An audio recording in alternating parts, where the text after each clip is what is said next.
नमस्कार दोस्तों, स्वागत है आपका हमारे YouTube चैनल जरधारी क्लासेस में। दोस्तों, इंडियन हिस्ट्री का आज ये 18वां लेक्चर है दोस्तों। और आज हम यहाँ पे चर्चा करेंगे पाल वंश के बारे में, प्रतिहार वंश के बारे में और चंदेल वंश के बारे में। दोस्तों, हमारी जो ये इंडियन हिस्ट्री की सीरीज चल रही है, इसमें हमने अभी तक आपको प्राचीन भारत का जो हमारे इतिहास चल रहा है, इसका ये आज अंतिम वीडियो है। मतलब कुल मिलाकर प्राचीन भारत का इतिहास मैंने आपको 18 वीडियो में कंप्लीट करा दिया है, 18 लेक्चर में कंप्लीट करा दिया है। इसके बाद कुछ अन्य छोटे छोटे राजवंश हैं वैसे प्राचीन भारत के, तो वैसे वो आपको खुद पढ़ने हैं, नहीं तो कुछ समय बाद में एक अलग से स्पेशल वीडियो उस पर ले आऊंगा। बाकी अब बहुत ही जल्दी हम यहाँ पे शुरू करने वाले हैं मध्यकालीन भारत का इतिहास, जिसमें हम यहाँ पे अरब आक्रमण से शुरू करेंगे। उसमें आपका खिलजी वंश आ जाएगा, गुलाम वंश आ जाएगा, मुगल वंश आ जाएगा। जहां से भी इंपॉर्टेंट क्वेश्चन बनते हैं वो सारा दोस्तों हम यहाँ पे कवर करेंगे। तो इंडियन हिस्ट्री दोस्तों आपको कंप्लीट मैंने करानी है। और अब तक आपको जो ये 18 लेक्चर हो चुके हैं, ये आपको कैसे लगे हैं? प्राचीन भारत का इतिहास जो कंप्लीट हो चुका है हमारा, आपको यहाँ पे ये सीरीज कैसी लगी है कमेंट बॉक्स में दोस्तों जरूर बताएं। कितनी बेनिफिट आपके लिए ये सीरीज हो रही है, कितनी मददगार आपके लिए सीरीज हो रही है, तो ये आपको कमेंट बॉक्स में जरूर बताना है दोस्तों। और जितने भी आपके आगामी होने वाले एग्जाम हैं, उसके लिए दोस्तों काफी महत्वपूर्ण ये सीरीज है, क्योंकि डिटेल्स में मैंने और विद मैप के माध्यम से लगभग प्रत्येक लेक्चर में दोस्तों मैंने मैप का प्रयोग किया है और मैप के माध्यम से आपको समझाने का प्रयास किया है। तो आज दोस्तों जो हमारे 18वां लेक्चर है, जिसमें हम यहाँ पे बंगाल के पाल वंश के बारे में, गुजरात के प्रतिहार वंश के बारे में और चंदेल वंश के बारे में चर्चा करने वाले हैं। तो शुरू करते हैं दोस्तों पहले पाल वंश के बारे में। अब थोड़ा मैप की ओर यहाँ पे ध्यान दीजिए। ये है मैप और यहाँ पे देखो पाल एम्पायर, ठीक है। पाल वंश कहाँ है? पाल साम्राज्य ये है इस समय। ये तो कोई बंगाल का क्षेत्र है, ठीक है। तो इस क्षेत्र में, और बंगाल हो गया, बिहार, उड़ीसा, ये उस समय बंगाल में ही आते थे। तो बंगाल का ये क्षेत्र है, विशेष तौर पर ये बंगाल के क्षेत्र में इन्होंने साम्राज्य किया है। तो पाल वंश ये कहाँ का था? तो ये था बंगाल का पाल वंश। अब बंगाल में या बंगाल का जो पाल वंश है, इसकी स्थापना किसने की है? मोस्ट इंपॉर्टेंट क्वेश्चन पूछा जाता है दोस्तों। तो गोपाल नामक व्यक्ति ने बंगाल में पाल वंश की स्थापना की। पाल वंश का संस्थापक कौन है बंगाल में? तो वो है गोपाल। और इसने अपनी राजधानी दोस्तों बनाई मुंगेर। मुंगेर वर्तमान बिहार में है। अब मैंने आपको पहले ही ये समझा दिया है कि बिहार भी उस समय बंगाल का हिस्सा था। तो गोपाल नामक व्यक्ति ने बंगाल में पाल वंश की नींव डाली, पाल वंश की स्थापना की और राजधानी बनाया मुंगेर, जो कि वर्तमान बिहार में स्थित है। साथ ही साथ गोपाल ने दोस्तों औदंतपुरी नामक स्थान पर एक मठ यानी विश्वविद्यालय की स्थापना की। अब अगर हम बात करें गोपाल की, तो यहाँ पे जान लेते हैं कि ये पाल वंश का जो उदय होता है यहाँ पे, वो कौन से समय में होता है। तो गोपाल ने लगभग 750 ईस्वी से लेकर 770 ईस्वी तक शासन किया। तो 7वीं 8वीं शताब्दी के आसपास दोस्तों यहाँ पे उदय होता है बंगाल के पाल वंश का। और यहाँ पे अगर हम शासनकाल की बात करें, तो गोपाल का जो शासनकाल रहा है 750 से लेकर 770 तक। तो 750 में गोपाल नामक व्यक्ति ने पाल वंश की स्थापना की बंगाल में। उसके बाद दोस्तों पाल वंश का दूसरा शासक आता है धर्मपाल, जो कि पाल वंश का सबसे महान शासक जिसे माना जाता है। और इसका शासनकाल रहा 770 ईस्वी से लेकर 810 ईस्वी तक। धर्मपाल को यहाँ पे पाल वंश का सबसे महान शासक माना जाता है। और सबसे जो इसका महान कार्य है, मोस्ट इंपोर्टेंट आप इसको कर दीजिए, धर्मपाल ने भागलपुर बिहार में विक्रमशिला विश्वविद्यालय की स्थापना की है। तो एग्जाम में पूछा जाता है कि विक्रमशिला विश्वविद्यालय की स्थापना किसने की? तो वो की थी धर्मपाल ने, जो कि पाल वंश से संबंधित था। और ये विक्रमशिला विश्वविद्यालय दोस्तों ये बौद्ध धर्म की वज्रयान शाखा से संबंधित था। उसके बाद धर्मपाल ने दोस्तों यहाँ पे त्रिपक्षीय संघर्ष में भाग लिया। और मैं पिछली वीडियो में आपको बता चुका हूं कि त्रिपक्षीय संघर्ष क्या था। यहाँ पे दोस्तों मैंने आपको हर्षवर्धन के बारे में बता चुका हूं मैं, ठीक है। और हर्षवर्धन जो कि कन्नौज का शासक था, उसने अपनी राजधानी कहाँ बनाई? कन्नौज उसकी राजधानी थी। लगभग ये आसपास यहाँ पे, ठीक है। और उस समय का जो संपूर्ण उत्तरी क्षेत्र है, इस प्रकार से कश्मीर को छोड़कर ये इस पर क्या कर रहा था, हर्षवर्धन का इतना बड़ा साम्राज्य था। यानी संपूर्ण उत्तर भारत में हर्षवर्धन ने अपना आधिपत्य फैला रखा था कश्मीर को छोड़कर, लेकिन दक्षिण भारत में वो आधिपत्य नहीं जमा सका। तो हर्षवर्धन के शासनकाल के दौरान हम ये कह सकते हैं कि जो उत्तर भारत था उस पर कौन शासन कर रहा था, हर्षवर्धन शासन कर रहा था। लेकिन जैसे ही हर्षवर्धन की दोस्तों क्या हो जाती है, मृत्यु हो जाती है, तो यहाँ पे कन्नौज है जो हर्षवर्धन की राजधानी थी, इस कन्नौज पर अधिकार करने के लिए 3 राज्य या 3 वंश आपस में संघर्ष करते हैं। यहाँ पे पाल एम्पायर हो गया, यहाँ पे प्रतिहार एम्पायर हो गए, और यहाँ पे हो गए राष्ट्रकूट शासक, ठीक है। एक बार मैं आपको दोबारा समझा देता हूं त्रिपक्षीय संघर्ष आखिरकार था क्या। यहाँ पे कन्नौज में जब हर्षवर्धन की मृत्यु हो चुकी है तो कन्नौज पर अधिकार करने के लिए ये प्रतिहार वंश जो था गुजरात का, इन्होंने यहाँ पे आक्रमण किया। राष्ट्रकूट एम्पायर, राष्ट्रकूट वंशों ने भी यहाँ पे आक्रमण किया, और पाल वंश के शासकों ने भी आक्रमण किया। तो ये 3 वंश, पाल वंश, प्रतिहार वंश और राष्ट्रकूट वंश, इन्होंने आपस में संघर्ष किया कन्नौज पर अधिकार करने के लिए। तो इसे कहा गया त्रिपक्षीय संघर्ष। तो पाल वंश की तरफ से कन्नौज पर, या हम कह सकते हैं कि त्रिपक्षीय संघर्ष में भाग लेने वाला प्रथम शासक कौन था, तो वो था धर्मपाल, ठीक है। अब जब ये यहाँ पे त्रिपक्षीय संघर्ष में भाग लेता है, शामिल होता है, तो उस समय इसका समकालीन जो राष्ट्रकूट शासक था, इसका नाम था ध्रुव। और ध्रुव क्या कर देता है, धर्मपाल को पराजित कर देता है। उसके बाद धर्मपाल के दरबार में दोस्तों एक कवि भी रहता था जिसका नाम था सोढल, ठीक है, गुजराती कवि था सोढल, जिसने धर्मपाल को उत्तरापथ स्वामी की उपाधि दी है।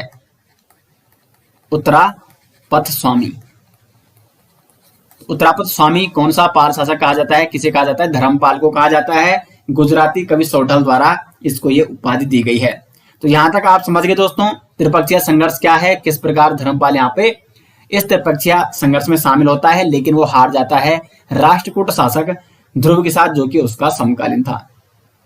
उसके बाद आगे बढ़ते हैं, और अन्य जो शासक है, नेक्स्ट जो शासक है वो है देवपाल। देवपाल को हराया प्रतिहार शासक मिहिर भोज ने। इसका समकालीन ये जो प्रतिहार शासक है ना, ये प्रतिहार जो वंश है, इसका शासक था इस समय मिहिर भोज। तो मिहिर भोज यहाँ पे देवपाल को पराजित करता है। साथ ही साथ देवपाल को कौन सी उपाधि दी गई है, परम सौगात की उपाधि, परम सौगात की उपाधि देवपाल की, और उत्तरापथ स्वामी की उपाधि है धर्मपाल की। और इसके समय दोस्तों सुलेमान नामक अरब यात्री भारत आया था, और इसने उस समय क्या जो पाल राज्य था उसको कहा था रोमा या धर्म कहा था, ठीक है। तो सुलेमान नामक अरब यात्री किस पाल शासक के दरबार में आया था, देवपाल के दरबार में। उसके बाद नेक्स्ट जो शासक है वो है महिपाल प्रथम, जिसको कहा जाता है पाल वंश का द्वितीय संस्थापक। महिपाल प्रथम को कहा जाता है, और इसी के शासनकाल में दोस्तों चोल शासक राजेंद्र चोल ने बंगाल पर आक्रमण करके इसको पराजित किया था, और गंगा तक विजय हासिल की थी, और गंगाई चोल की उपाधि धारण की थी। किसने, राजेंद्र चोल ने। काफी प्रतापी शासक था चोल वंश का। ये यहाँ पे, ठीक है। अभी तो यहाँ पे पल्लव दिखा रहा है, ठीक है। और मैंने आपको समझा रखा है कि किस प्रकार चोल के बीच जो संगमकालीन चोल थे उनके बीच फिर पल्लवों का उदय होता है, और पल्लवों के बाद यहाँ पे फिर चोल वंश का साम्राज्य फैल जाता है। तो इनका बड़ा साम्राज्य काफी, मतलब जो राजेंद्र चोल था उसके शासन काल में चोल वंश का साम्राज्य काफी ज्यादा फैल जाता है, श्रीलंका तक वो कब्जा कर देता है, और श्रीलंका पर अधिकार तो करता ही करता है, साथ ही साथ बंगाल पर भी आक्रमण करता है राजेंद्र चोल। और इस समय बंगाल का शासक कौन था, वो था महिपाल प्रथम। तो ये कुछ महत्वपूर्ण जानकारी दोस्तों हमें पाल वंश के बारे में नोट करनी है, इतने से ही आपका एग्जाम में क्वेश्चन बनेगा। उसके बाद आगे बढ़ते हैं दोस्तों, और नेक्स्ट जो वंश आता है यहाँ पे वो है प्रतिहार वंश। अब देखो मैप में देख लो प्रतिहार वंश कहाँ है, ये यहाँ पे गुजरात के आसपास का जो क्षेत्र है, ठीक है ये। तो इसलिए इनको गुर्जर प्रतिहार भी कहा गया, ठीक है। गुर्जर क्षेत्र में रहते थे तो गुर्जर प्रतिहार भी इन्हें कहा जाता है, प्रतिहार वंश के शासकों को या प्रतिहार वंश को। अब यहाँ पे आपको एक चीज समझनी है, जो मैंने अभी आपको त्रिपक्षीय संघर्ष समझाया। त्रिपक्षीय संघर्ष हो रहा है 3 वंशों के मध्य, प्रतिहार वंश, पाल वंश और राष्ट्रकूट। और यहां पे मैं प्रतिहार भी लिख देता हूं। और इस त्रिपक्षीय संघर्ष में जीत किसको मिलती है? अंत में वो मिलती है प्रतिहार वंश के शासकों को। और ये अपनी राजधानी बाद में कहां बनाते हैं? कन्नौज को बना देते हैं। तो यहाँ पे अगर संस्थापक की बात करें, प्रतिहार वंश, ठीक है, गुजरात के आसपास का ये वंश है और यहाँ का संस्थापक था नागभट्ट। ग्वालियर प्रशस्ति में दोस्तों नागभट्ट को मलेच्छों का नाशक भी कहा गया है। किस प्रशस्ति में? ग्वालियर प्रशस्ति। नोट करना आपको, ग्वालियर प्रशस्ति में नागभट्ट को कहा गया है मलेच्छों का नाशक। उसके बाद जो नेक्स्ट शासक है वो है वत्सराज। प्रतिहार वंश का इसको वास्तविक संस्थापक माना जाता है और इसने कन्नौज पर विजय प्राप्त की थी। विजय प्राप्त। अब इसने कन्नौज पर विजय तो प्राप्त कर ली है, लेकिन अभी इसने अपनी राजधानी कन्नौज को नहीं बनाया है। और कन्नौज को राजधानी बनाने वाला शासक कौन था दोस्तों? वो था यहाँ पे मिहिर भोज। तो मिहिर भोज जो कि नेक्स्ट शासक है प्रतिहार वंश का। प्रतिहार वंश का ये भी एक महान शासक था और इसने अपनी राजधानी कहां बना दी है? कन्नौज बना दी है। यानी अब त्रिपक्षीय संघर्ष समाप्त हो चुका है। पूर्ण रूप से यहाँ पे क्या हो चुका है? कन्नौज पर अधिकार हो चुका है। किसका? प्रतिहार वंश के शासकों का। ये विष्णु का परम भक्त था दोस्तों और विष्णु के समान, ठीक है, विष्णु के सम्मान में अपने सिक्कों पर इसने क्या किया था? आदिवराह शब्द अंकित कराया था। अपने सिक्कों पर आदिवराह शब्द अंकित किसने कराया था? मिहिर भोज ने, क्योंकि ये क्या था? विष्णु उपासक। अब यहाँ पे एक प्रश्न यही बनता है कि जो पाल वंश के शासक है वो किस धर्म के अनुयायी थे? तो ये यहाँ पे बौद्ध धर्म के अनुयायी थे। बौद्ध धर्म, वैसे आप यहीं से समझ गए होंगे। कहां से? धर्मपाल से। जब धर्मपाल ने विक्रमशिला विश्वविद्यालय की स्थापना की, जो कि बौद्ध धर्म से संबंधित था, यानी पाल वंश के शासक ये बौद्ध धर्म के अनुयायी थे। जबकि जो मिहिर भोज है वो विष्णु का उपासक है। उसके बाद नेक्स्ट जो शासक आता है प्रतिहार वंश में वो है यशपाल। और यशपाल को प्रतिहार वंश का अंतिम शासक दोस्तों माना जाता है। तो इतना ही यहाँ पे प्रतिहार वंश के बारे में उल्लेख मिलता है, इससे ज्यादा आपके एग्जाम में नहीं पूछा जाएगा। उसके बाद यहाँ पे नेक्स्ट है दोस्तों चंदेल वंश। अब जो ये चंदेल वंश है ये किस क्षेत्र में था? ये था लगभग आपका एमपी हो गया, बुंदेलखंड क्षेत्र में, ठीक है। बुंदेलखंड का जो आसपास का क्षेत्र है मध्य प्रदेश में, वहां के आसपास ये शासन करते थे। और चंदेल वंश का जो संस्थापक माना जाता था वो है ननुक। चंदेल वंश का संस्थापक कौन है दोस्तों? ननुक है। और प्राचीन में इनकी राजधानी, ठीक है, प्राचीन राजधानी वो कहां है चंदेल वंश के शासकों की? वो है महोबा। अब आगे इनके राजधानी अभी चेंज होगी, वो मैं आपको बताऊंगा किसके शासनकाल में चेंज होती है। तो देखो उसके बाद शासक बनता है यशोवर्मन। और यशोवर्मन दोस्तों जो कि चंदेल वंश का सबसे प्रतापी शासक माना जाता है। अब इसके बाद प्राचीन राजधानी तो महोबा है इनकी, और बाद में इनकी राजधानी कहां बनती है? खजुराहो। कहां बनती है? खजुराहो में बनती है। अब जो यशोवर्मन है चंदेल वंश का शासक, प्रतापी शासक था और इसने, ये दोस्तों विष्णु उपासक था, ठीक है, विष्णु का परम भक्त, विष्णु उपासक। और इसलिए इसने क्या कर दिया? खजुराहो में चतुर्भुज मंदिर का निर्माण कराया। तो इंपॉर्टेंट क्वेश्चन बनता है कि खजुराहो में चतुर्भुज मंदिर जिसका संबंध है विष्णु भगवान से, वो मंदिर का निर्माण किसने कराया था? यशोवर्मन ने कराया था। उसके बाद जो नेक्स्ट शासक बनता है वो बनता है धंग, जो कि चंदेल वंश का नेक्स्ट शासक है। और ये था शिव भक्त, शिव उपासक। अब इसने भी सोचा कि यशोवर्मन जो कि विष्णु उपासक था उसने चतुर्भुज मंदिर का निर्माण कराया, तो मैं भी क्यों यहाँ पे पीछे छोटूं। तो शिव उपासक होने के कारण इसने खजुराहो में कंदरिया महादेव मंदिर का निर्माण कराया। तो इंपॉर्टेंट क्वेश्चन ये पूछा जाता है कि खजुराहो में कंदरिया महादेव मंदिर का निर्माण किस शासक ने कराया? किस चंदेल शासक ने कराया था?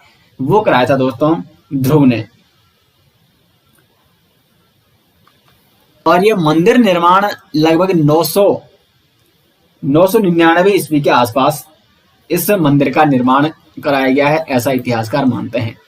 साथ साथ कुछ अन्य मंदिर हो गए, जैसे जिन्नाथ हो गया, विश्वनाथ और वैद्यनाथ मंदिरों का इसने निर्माण कराया वहां पे।